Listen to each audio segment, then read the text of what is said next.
ba គោរពជំរាបសួរពុំមីងពុកម៉ែបងប្អូនជាពិសេសបងប្អូនដែលធ្វើស្រែប្រាំងបាទដែលមានបញ្ហាស្មៅបាទឬក៏ស្មៅដុះច្រើនហើយយើងខ្ញុំសូមណែនាំ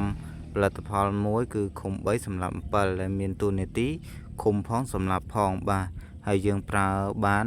នៅពេលដែលស្រូវដុះបានរយៈពេលពី3ថ្ងៃ4ថ្ងៃឡើងទៅគឺយើងអាចប្រើបានហើយប្រសិទ្ធភាពវាគឺ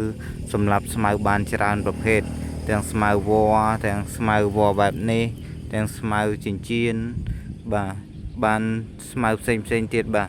ដែលយើងអាចបាញ់បានគឺចាប់ពីស្រូវ3ទៅ4ថ្ងៃឡើងគឺយើងបាញ់ទៅមានប្រសិទ្ធភាពល្អបាទវាមានតួនាទីឃុំក្របស្មៅមិនឲ្យដុះហើយនឹងសម្រាប់ស្មៅដែលដុះហើយបាទនេះបាទបើសិនជាពុំមីងពុកម៉ែបងប្អូនមានចំណាប់អារម្មណ៍អាចតាក់ទងទៅក្រុមការងាររបស់ក្រុមហ៊ុន Monagro ឬក៏ដេប៉ូនៅចិត្តផ្ទះលោកអ្នកបាទសូមអរគុណ